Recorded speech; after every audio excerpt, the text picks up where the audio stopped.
Hello everyone, আশা করি সবাই ভালো আছো। আজ তোমাদের আমি গ্র্যাভিটেশন মহাকর্ষ অধ্যায়ের 3 নম্বর ক্লাস করব, তৃতীয় ক্লাস। আজকে এটা পড়াবো সেটা হচ্ছে এই বোর্ডে লিখেছি দেখো, উপগ্রহের প্রদক্ষিণ বেগ ও প্রদক্ষিণ কাল, orbital velocity and period of revolution of satellites. Okay, তো ধরা যাক পৃথিবী রেডিয়াস ক্যাপিটাল আর, ভর ক্যাপিটাল এম, পৃথিবীর কেন্দ্রে কেন্দ্রীভূত, আর উপগ্রহের কক্ষপথ, সাপোজ এটা হচ্ছে উপগ্রহের কক্ষপথ,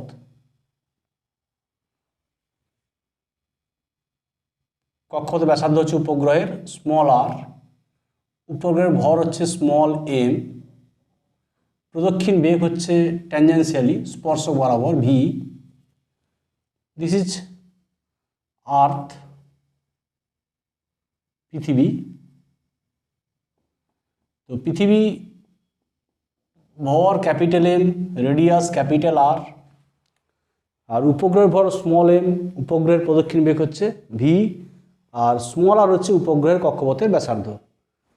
তো উপগ্রহের ঘূর্ণনের জন্য বৃত্তপথে অভিকেন্দ্র বল লাগে, সেই অভিকেন্দ্র বল প্রোভাইড করে কে না পৃথিবী দ্বারা প্রযুক্ত মহাকর্ষ বল। কেমন? তো মহাকর্ষ বল কত হবে? G capital M small M by R square, আর অভিকেন্দ্র বল হবে উপগ্রহ ভি বেগে আবর্তিত হলে বৃত্তপথে M V square by small R, দুটো ইকুয়াল হবে। ওকে, সেখান থেকে আমরা প্রদক্ষিণ বেগ পেয়ে যাব। তো ধরা যাক একটি উপগ্রহ ভূপৃষ্ঠ থেকে এইচ উচ্চতায়, এই যে এটা ভূপৃষ্ঠ, এখান থেকে কক্ষপথের উচ্চতা হচ্ছে স্মল এইচ। কেমন? তাহলে capital R plus small H হচ্ছে উপগ্রহের কক্ষপথের ব্যাসার্ধ। ওকে, ধরা যাক একটা কৃত্রিম উপগ্রহ ভূপৃষ্ঠ থেকে এইচ উচ্চতায় অবস্থিত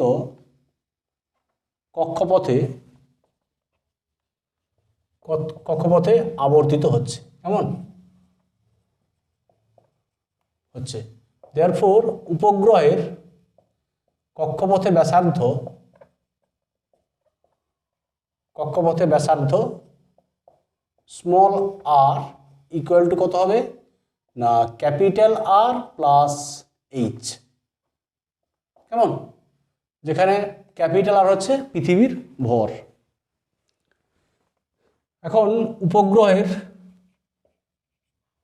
উপগ্রহের বৃত্তপথে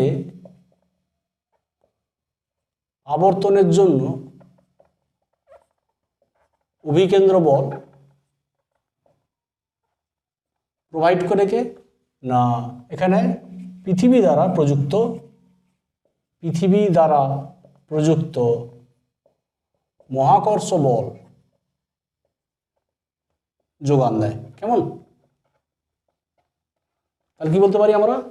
therefore M V square by R, এটা হচ্ছে centripetal force of the satellite, equal to gravitational force between earth and satellite. Okay, now V square equal to R cancel হয়ে যাবে, V square equal to G M by R, তাহলে V equal to হয়ে যাবে root over G M by R. Okay, then V equal to root over G M by R, মানে R plus H, equation number 1। এটাই হচ্ছে উপগ্রহের প্রদক্ষিণ বেগের রাশিমালা। Since small G equal to capital G M by R square, then we can write V equal to root over G capital R square by R plus H. This is also orbital velocity of the satellite. Okay, g r square by r plus h, equation number 2. তাহলে capital R হচ্ছে radius of the earth, capital M হচ্ছে mass of the earth, capital G হচ্ছে মহাকর্ষ ধ্রুবক।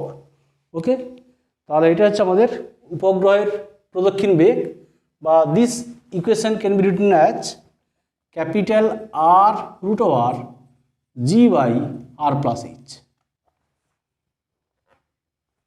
This is equation number 2।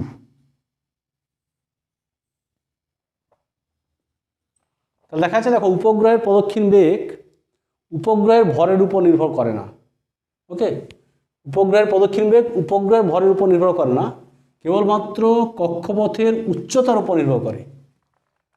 তাহলে কি বললাম, উপগ্রহের প্রদক্ষিণ বেগ তার ভরের উপর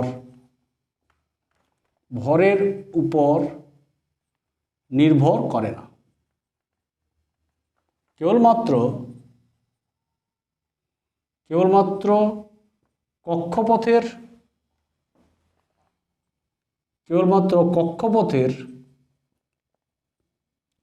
উচ্চতার উপর নির্ভর করে। তাহলে এখন আমরা উপগ্রহের প্রদক্ষিণ কাল বের করব। কেমন? উপগ্রহের প্রদক্ষিণ কাল। দেয়ারফর উপগ্রহের প্রদক্ষিণ কাল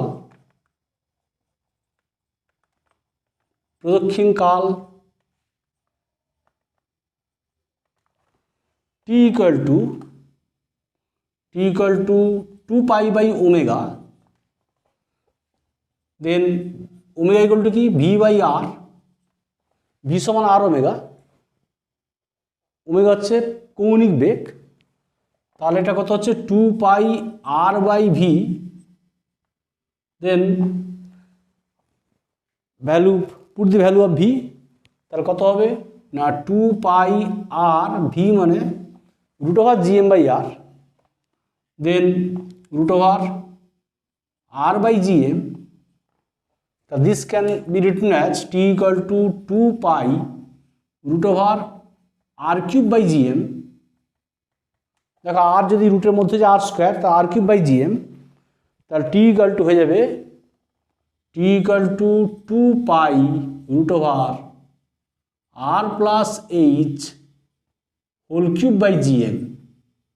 This is equation number 3, উপগ্রহের প্রদক্ষিণ কাল। দেন gm equal to gr², তাহলে বলতে পারি যে উপগ্রহের, therefore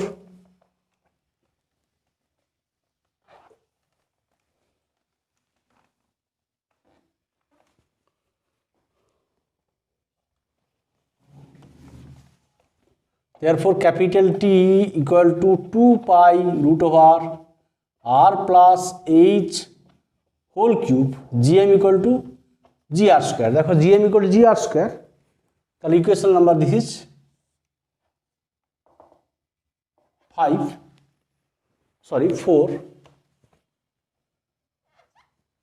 4, and since mass of the পৃথিবীর গড় ঘনত্ব রো হয়, পৃথিবীর গড় ঘনত্ব রো হলে আমরা মাস কত লিখতে পারি, m equal to 4/3 pi r³ rho. So in equation 3 put the value of m, 3 number সমীকরণে, দেয়ারফোর 3 নম্বর সমীকরণে m এর মান বসাইয়া পাই, m এর মান বসাইয়া পাই,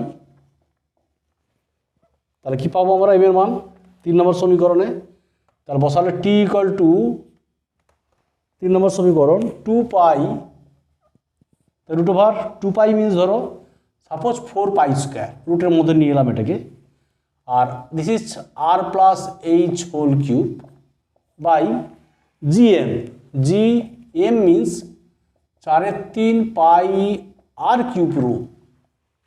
ওকে, এটাই মুছে দিচ্ছি ছবিটা, দেখো তাহলে কি পেয়ে আছে finally we get t equal to √4 pi cancel হয়ে গেল, তাহলে এখানে পাই থাকবে 3 pi r+h³ g rho r³। Okay, this is the equation number, this is 3, 4, this is 5. 3 pi t equal to root over 3 pi r plus h whole cube by 0 r cube. এটা হচ্ছে উপগ্রহের প্রদক্ষিণ কাল। তাহলে দেখো equation from equation 3, 4 and 5 we can see that আমরা দেখতে পাচ্ছি কি না উপগ্রহের প্রদক্ষিণ বেগ এবং প্রদক্ষিণ কাল, উপগ্রহের প্রদক্ষিণ কাল উপগ্রহের ভরের উপর নির্ভর করে না, কেবলমাত্র কক্ষপথের উচ্চতার উপর নির্ভর করে। তাহলে আমরা বলতে পারি ফাইনালি আমরা বলতে পারি যে কি বলতে পারি যে উপগ্রহের প্রদক্ষিণ বেগ ও প্রদক্ষিণ কাল, উপগ্রহের প্রদক্ষিণ বেগ ও প্রদক্ষিণ কাল ফ্রম ইকুয়েশন 1, 2, 3, 4 and 5 আর বলতে পারি উপগ্রহের প্রদক্ষিণ বেগ ও প্রদক্ষিণ কাল তার ভরের উপর নির্ভর করে না, মানে স্যাটেলাইটের ভরের উপর নির্ভর করে না, কেবলমাত্র কক্ষপথের উচ্চতার উপর নির্ভর করে। কক্ষপথের উচ্চতা মানে এইচের উপর নির্ভর করে। ওকে, কেবলমাত্র কক্ষপথের উচ্চতার উপর নির্ভর করে। ওকে, তাই এটা আমরা দেখালাম। তাহলে দেখো উপগ্রহ হালকা হোক ভারী হোক প্রত্যেকটি উপগ্রহের প্রদক্ষিণ কাল ও প্রদক্ষিণ বেগ তার ভর নিরপেক্ষ। ওকে, প্রদক্ষিণ বেগ ও প্রদক্ষিণ কাল কিন্তু এখানে গ্রহের ভরের উপর নির্ভর করে, গ্রহের ভরের উপর নির্ভর করে। ওকে, গ্রহের ভরের উপর নির্ভর করে কিন্তু উপগ্রহের ভরের উপর নির্ভর করে না, উপগ্রহের কক্ষপথের উচ্চতার উপর নির্ভর করে। ওকে, তো এটাই ছিল আমাদের প্রথম টপিক, যেটা আলোচনা বিষয় ছিল যে orbital velocity and period of revolution of the satellite. এখন আমরা দেখব যে ভূপৃষ্ঠের নিকটবর্তী কৃত্রিম উপগ্রহের ক্ষেত্রে আমরা ইকুয়েশন রাখি। এখানে 1 নম্বর ইকুয়েশন কি পেয়েছি, v = √gm/r+h, ইকুয়েশন নাম্বার 1 পেয়েছি আমরা। আর নাম্বার 2 ইকুয়েশন পেয়েছি v = r√g/r+h, ইকুয়েশন নাম্বার 2 পেয়েছি। ইকুয়েশন 1 and 2 এটা আমরা পেয়েছি। আর এখন দেখাবো যে এটা প্রদক্ষিণ কাল বললাম, এখন দেখাবো যে ভূপৃষ্ঠের অতি নিকটবর্তী উপগ্রহের প্রদক্ষিণ বেগ ও প্রদক্ষিণ কাল দেখা যাবে যে তার মানে গ্রহের গড় ঘনত্বের উপর নির্ভর করে। তাহলে ভূপৃষ্ঠের অতি নিকটবর্তী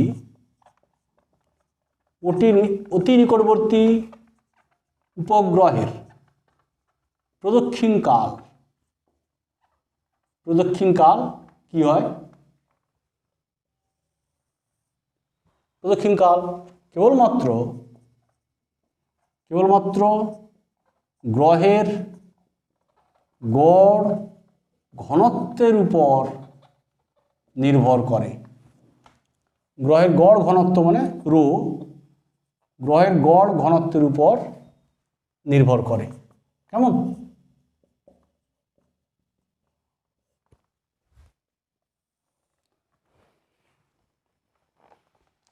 এটা প্রদক্ষিণ কালের formula, 3 number equation.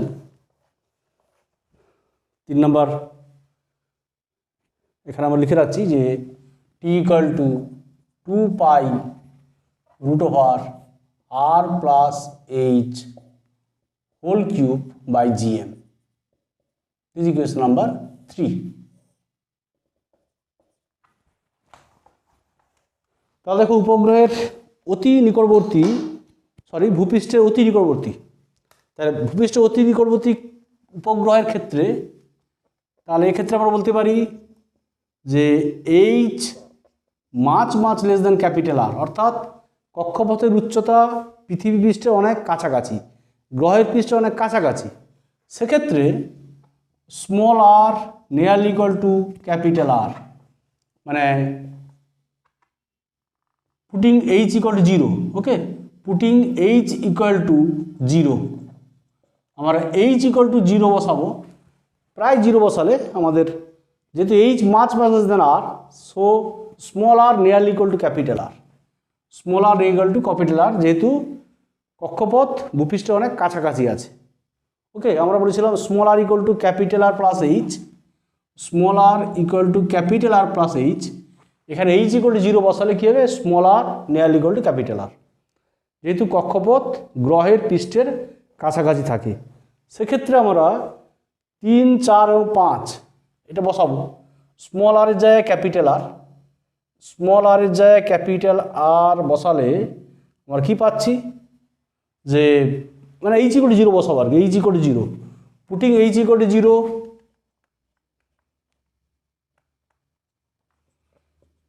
in equation 3, 4 and 5 we get 3, 4 এবং 5 নম্বর ইকুয়েশনে এইচ ইকুয়াল টু জিরো বসাবো। তাহলে 3 নম্বর জিরো বসালে কী হবে, T equal to 2 pi root over R cube by GM, R cube by GM. This is equation number 6।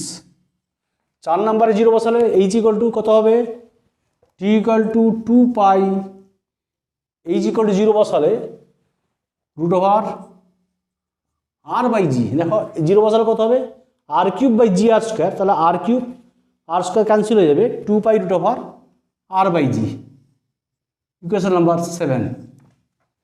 এবং and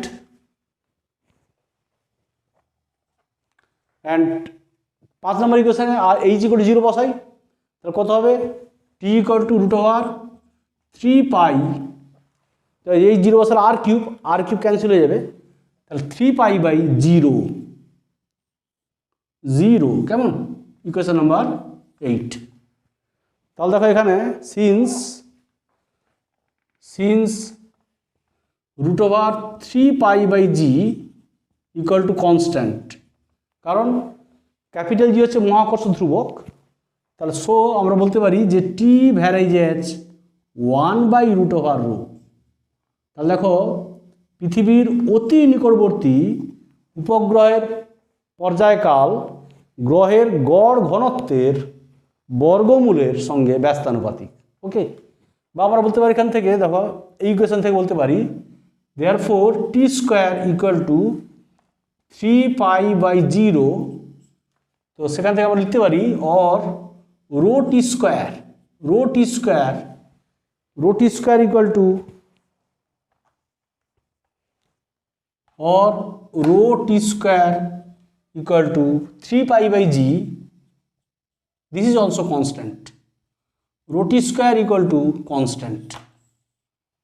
okay, আর এক্ষেত্রে প্রদক্ষিণ বেগ কত হবে উপগ্রহের, মানে ভূপৃষ্ঠের অতি নিকটবর্তী উপগ্রহের প্রদক্ষিণ বেগ, না এক্ষেত্রে প্রদক্ষিণ বেগ হবে, প্রদক্ষিণ বেগ ভি ইকুয়াল টু, এখানে যদি আমরা এইচ ইকুয়াল টু জিরো বসাই, root over GM by R, GM মানে জি আর স্কোয়ার, জিএম মানে জিএম মানে জি আর স্কোয়ার, মানে small G R square, so we can written as small V equal to root over G আর।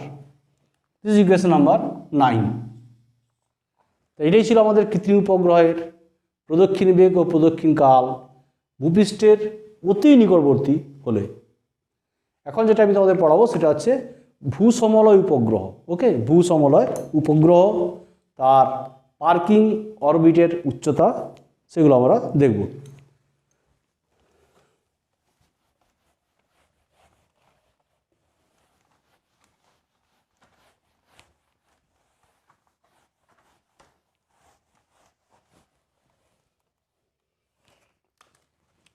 ভূসমলয় উপগ্রহ, geostationary satellite বা ভূস্থির উপগ্রহ।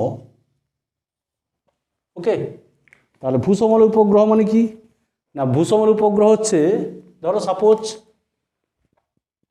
এটা হচ্ছে পৃথিবী। পৃথিবীর ধরো ঘূর্ণাক্ষ, পৃথিবী ঘুরছে ওমেগা সমকৌণিক বেগে নিজের অক্ষের চারদিকে, পশ্চিম থেকে পূর্ব দিকে ঘুরছে। ওকে, এটা হচ্ছে ধরো নিরক্ষীয় তল, এটা ইকুয়েটার।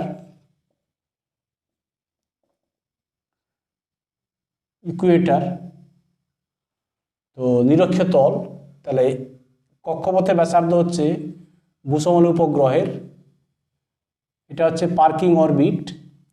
সাপোজ এটা স্যাটেলাইট, ভূসমল উপগ্রহ satellite, this is parking orbit of the satellite. মানে ভূসমল উপগ্রহগুলি যে কক্ষপথে ঘুরে তাকে বলে পার্কিং অরবিট। এটি হচ্ছে এসটা হচ্ছে এখানে ভূসমলয় উপগ্রহ, তার পার্কিং কক্ষপথের উচ্চতা স্মল এইচ, ধর উপগ্রহের কক্ষপথ উচ্চতা এইচ, স্মল এইচ, এটা স্মল এইচ। তো we can calculate H, this is radius, পৃথিবীর ব্যাসার্ধ ক্যাপিটাল আর, উপগ্রহ হচ্ছে ওই পশ্চিম থেকে পূর্ব দিকে, পৃথিবী যেদিকে ঘুরে উপগ্রহ সেই দিকে ঘুরে, অর্থাৎ পশ্চিম থেকে পূর্ব দিকে ঘুরে। পৃথিবীর আবর্তনকাল উপগ্রহের আবর্তনকাল ইকুয়াল। ওকে, তো এখানে স্মল আর হচ্ছে উপগ্রহের কক্ষপথের ব্যাসার্ধ, small R equal to capital R plus H. Small আরটা কি না উপগ্রহের এখানে কক্ষপথের ব্যাসার্ধ,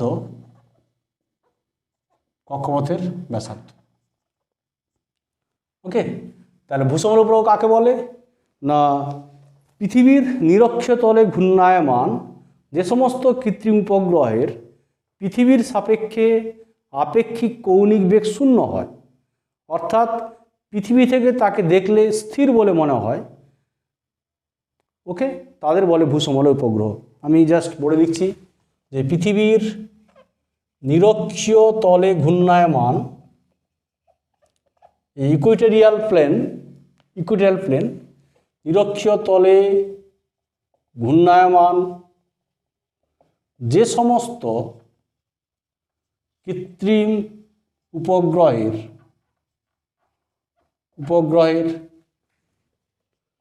পৃথিবীর সাপেক্ষে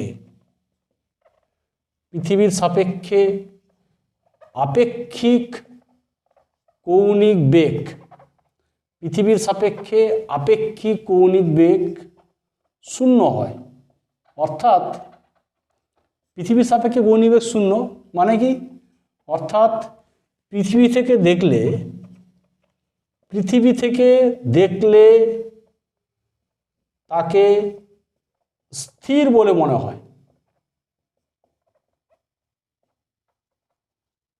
হয়, তাদের কি বলে না ভূসমলয়, জিও স্টেশনারি স্যাটেলাইট, ভূসমলয় উপগ্রহ বলে। ওকে, আর ভূসমলয় উপগ্রহগুলি যে কক্ষপথে ঘোরে তাদের বলে পার্কিং কক্ষপথ। ভূসমলয় উপগ্রহগুলি যে কক্ষপথে ঘোরে তাদের পার্কিং কক্ষপথ, পার্কিং অরবিট বলে, okay. Now we have to calculate height of the parking orbit. তো পার্কিং কক্ষপথের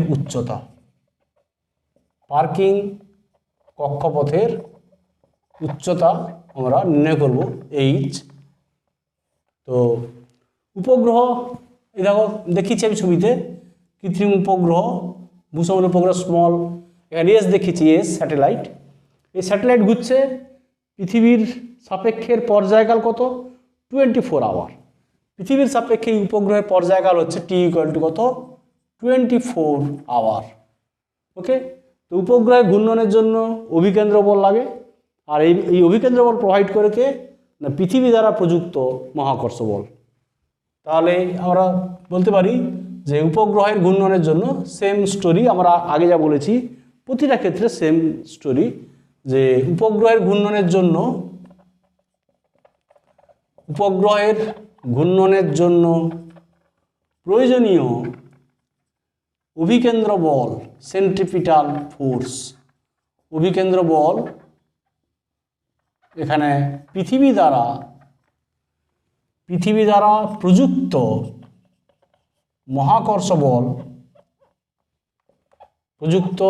মহাকর্ষ বল থেকে পাওয়া যায়। দ্যাট মিন্স আমরা বলতে পারি যে এখানে যে মহাকর্ষ বল G(m)/r² আর অভিকেন্দ্র বল m(ω²r), ওমেগা হচ্ছে এখানে উপগ্রহের কৌণিক বেগ। ওকে, ওমেগা হচ্ছে উপগ্রহের কৌণিক বেগ। That means we can written as this Gm = ω²r³। m cancel হয়ে গেল, m হচ্ছে উপগ্রহের ভর। তাহলে এখান থেকে বলতে পারি যে Gm মানে G⁻R², omega means 2π/t² r³ or this is কত হবে, এটা মানে আমরা স্মল আর বের করতে হবে। তাহলে G(r²t²/4π² = r³। সো r বলতে পারি কত, r হয়ে যাচ্ছে G(r²t²/4π² whole to the power 1/3। Substitute this value. G কত 9.8 m/s², radius of earth 6.4 10⁶ whole square, time period উপগ্রহের 24 আওয়ার, তার 24 আওয়ার তার সেকেন্ড করা হলো 3600 whole square by 4π², 4 × 3.14 whole square whole to the power 1/3।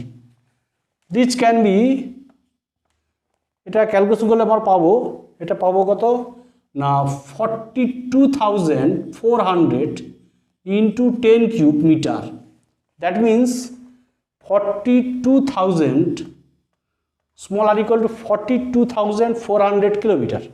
ওকে, তাহলে আমরা লিখছি এটা পার্কিং হাইটের উচ্চতা পেয়ে যাবো আমরা এখানে। পার্কিং হাইটের উচ্চতা, then small R = 42400 kilometre. Okay, this is metre. Therefore height of the parking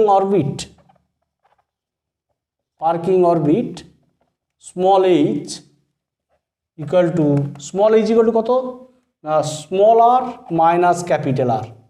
so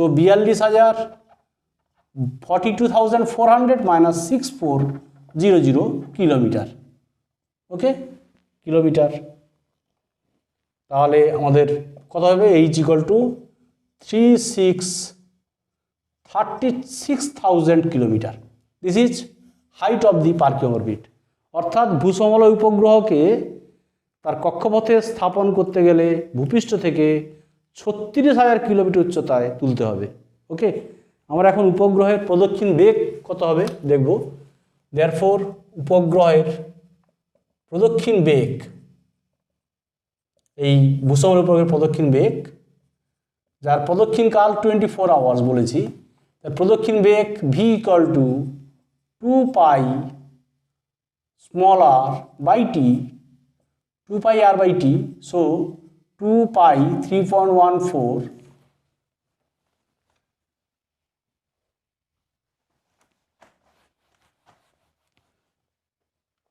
তাহলে স্মল আর = কত 42,400 কিলোমিটার বাই 24 আওয়ার। তাহলে kilometre per hour, this is 11,094 kilometre per hour. এটা হচ্ছে প্রদক্ষিণ বেগ, মানে 1 ঘন্টায় 11,094 কিলোমিটার প্রদক্ষিণ বেগ। যদি সেকেন্ডে আমরা ক্যালকুলেশন করি তাহলে 11,094 by 3600 kilometer per second. So we can 3.1 kilometre per second. তার প্রদক্ষিণ বেগ হচ্ছে 3.1 কিলোমিটার পার সেকেন্ড বা 11,094 কিলোমিটার পার আওয়ার। ওকে, এটা ছিল ভূসমল উপগ্রহ। নাও এটা বললাম ভূসমল উপগ্রহ।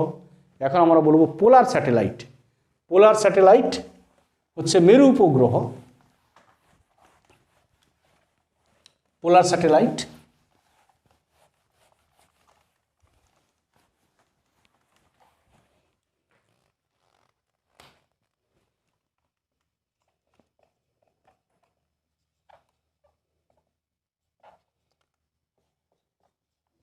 পোলার স্যাটেলাইট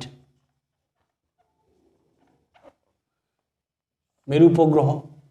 এটা হচ্ছে ভূপৃষ্ঠ থেকে প্রায় হাইট হবে, এখানে পোলার স্যাটেলাইটের ভূপৃষ্ঠ থেকে হাইট হচ্ছে 500 to 800 কিলোমিটার হাইট। ভূপৃষ্ঠ থেকে 500 to 800 কিলোমিটার, মানে 500 to 800, ভূপৃষ্ঠ থেকে 500 থেকে 800 কিলোমিটার উচ্চতায় মেরু মধ্যতলে কোনো কৃত্রিম উপগ্রহকে স্থাপন করলে তাকে বলে মেরু উপগ্রহ, পোলার স্যাটেলাইট। পৃথিবীকে প্রদক্ষিণ করতে সময় লাগে এদের 2 আওয়ার, 2 ঘন্টা, অর্থাৎ পর্যায়কাল হচ্ছে এখানে 2 আওয়ার। যেখানে ভূসমল উপগ্রহের পর্যায়কাল হচ্ছে 24 আওয়ার, এটা হচ্ছে মাত্র 2 ঘন্টা। 2 ঘন্টায় একবার পৃথিবীকে প্রদক্ষিণ করতে পারে। পৃথিবীর এক স্থান থেকে অন্য স্থানে, পৃথিবীর এক প্রান্ত থেকে অন্য প্রান্তে এই উপগ্রহের মাধ্যমে সিগন্যাল পৌঁছাতে সময় লাগে মাত্র 0.01 সেকেন্ড। 0.01 সেকেন্ড মানে 1/100 সেকেন্ড। 1/100 সেকেন্ড টাইম লাগে। মানে পৃথিবীর এক প্রান্ত থেকে অন্য প্রান্তে এই উপগ্রহের সাহায্যে কোনো সংকেত বা কোনো সিগন্যাল পাঠাতে সময় লাগে মাত্র 1/100 সেকেন্ড, দ্যাট মিনস 0.01 সেকেন্ড।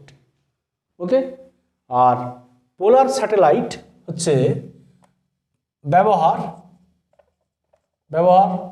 না পোলার উপগ্রহের সাহায্যে পৃথিবীর ওয়েদার, আবহাওয়া, পরিবেশ এগুলো পর্যবেক্ষণ করা হয়। এছাড়া পোলার স্যাটেলাইটকে বলে স্পাই স্যাটেলাইট, মানে গুপ্তচর উপগ্রহ। স্পাই স্যাটেলাইট, পোলার স্যাটেলাইট বলে স্পাই স্যাটেলাইট। ওকে, আর আমাদের polar satellite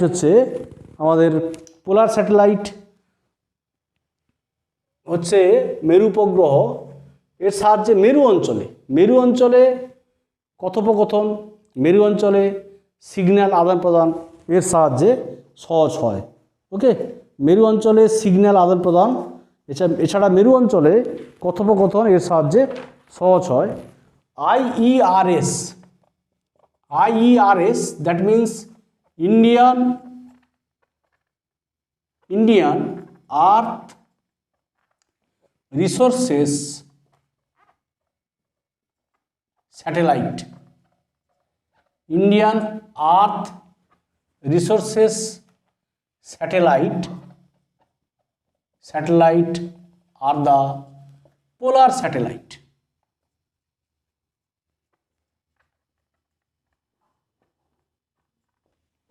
Okay, Indian Earth Resources Satellite are the Earth Resources Satellite are polar satellite.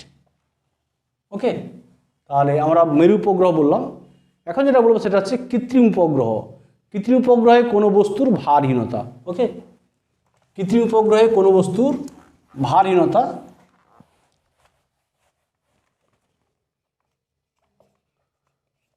কৃত্রিম উপগ্রহে বস্তুর ভারহীনতা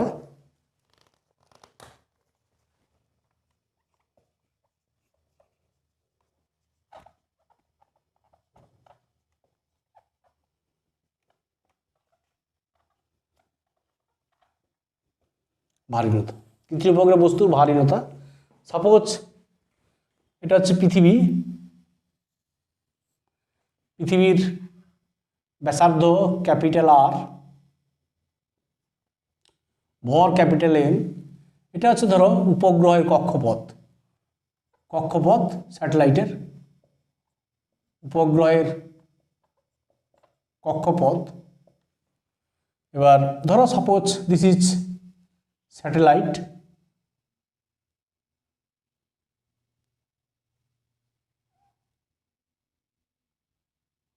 ধরো একটা স্যাটেলাইট, ধরো উপগ্রহ, কৃত্রিম উপগ্রহ, এখানে ধরো একটা বস্তু আছে, সাপোজ এখানে বস্তু আছে, এই বস্তুর ওজন হচ্ছে পৃথিবীর কেন্দ্রের দিকে, দেখো বস্তুর ওজন towards the centre of the earth, বস্তুর ওজন হচ্ছে কত এম জি ড্যাস্ট, জি ড্যাস্ট হচ্ছে উপগ্রহের অবস্থানে অভিকর্ষজ ত্বরণ, উপগ্রহের অবস্থানে বস্তুর অভিকর্ষজ ত্বরণ বা কোনো ব্যক্তি থাকলে তার ওই উপগ্রহ অবস্থানে অভিকর্ষ ত্বরণ জি ড্যাস্ট, আর উপগ্রহ দ্বারা বস্তুর উপর লম্ব প্রতিক্রিয়া বল নর্মাল রিয়াকশান, নর্মাল এটা হচ্ছে লম্ব প্রতিক্রিয়া বল, লম্ব প্রতিক্রিয়া নর্মাল রিয়াকশান। ওকে, তাহলে এখানে ব্যক্তির মানে বস্তুর ওজন আর লম্ব প্রতিক্রিয়া এই দুটি বলের লব্ধি হচ্ছে উপগ্রহের কক্ষপথে ঘূর্ণনের জন্য অভিকেন্দ্র বল প্রোভাইড করে। উপগ্রহের প্রদক্ষিণ বেগ যদি ভি হয়, সাপোজ ভি, তাহলে কি বললাম না এখানে ধরা যাক বস্তুর ওজন কৃত্রিম উপগ্রহ এখানে উপগ্রহের কক্ষপথে ব্যাসার্ধ হচ্ছে এখানে স্মল আর, কক্ষপথে ব্যাসার্ধ হচ্ছে small R small R equal to capital R plus H, ভূপৃষ্ঠ থেকে ধরো এইচ উচ্চতায় আছে। তো এখানে কৃত্রিম উপগ্রহ, ধরা যাক কৃত্রিম উপগ্রহে বস্তুর ওজন, কৃত্রিম উপগ্রহে বস্তুর ওজন কত এম জি ড্যাস্ট, যেখানে জি ড্যাস্ট হচ্ছে উপগ্রহের অবস্থানে বস্তুর অভিকর্ষজ ত্বরণ, আর বস্তুর উপর লম্ব বল হচ্ছে এখানে ক্যাপিটাল এন। তাহলে এক্ষেত্রে বস্তুর ওজন ও লম্ব বলের লব্ধি,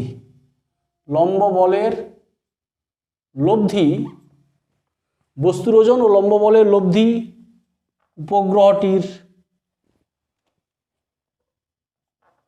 উপগ্রহটির বৃত্তপথে মানে কক্ষপথে আর কি, উপগ্রহটির কক্ষপথে ঘূর্ণনের জন্য অভিকেন্দ্র বলের যোগান দেয়। দ্যাট মিনস আমরা বলতে পারি দেয়ারফোর এখানে M G prime minus N equal to M V square by R. Okay, V হচ্ছে উপগ্রহের প্রদক্ষিণ বেগ, ভি কত হবে না ভি হবে root over G prime R. Okay, V হচ্ছে কি উপগ্রহের প্রদক্ষিণ বেগ,